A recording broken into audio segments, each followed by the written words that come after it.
guys, welcome back to so today hindi tayo mag-drawing ngayon, pero kikita ko yung drawer ko dito. Ganyan. Kikita ko siya. Tignan natin pag makagawa natin ito fully or may part na siya. Sige. So first, pinili ko to kahapon.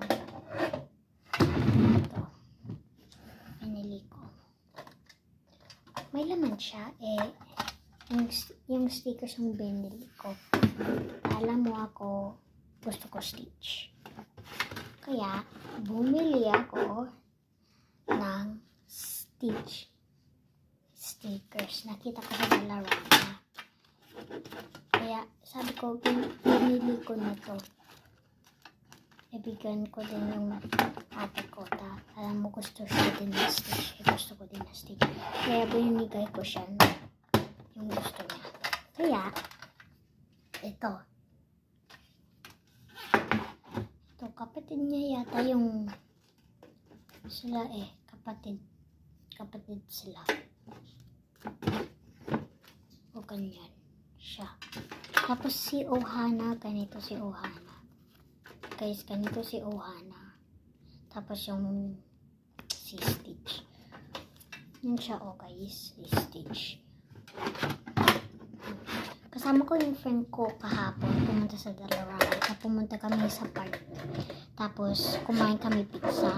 Tapos, pumunta kami sa dollar store. Bumili kami stickers. Siya, ako isa lang. Siya, madami. 3 na yung stickers kinuha niya. Tapos, pag hindi nyo guys alam yung journal, i-search nyo na sa TikTok or sa YouTube. Pero, binili ako like last week. Tapos, dinikit ko yung stitch. Sabi niya, Ohana, tayan yung pangalan ito babae. Tapos, ito si Stitch. Nakalimutan ko, may pangalan ba to guys? Nakalimutan ko na. Pero, lahat si Stitch. Tapos, kapatid niya yata. Hindi ko, tapos ito yung ano ko. Ito yung ginawa ko. Nilagay ko pig, yung kay ano niya. Kay kapatid niya yata.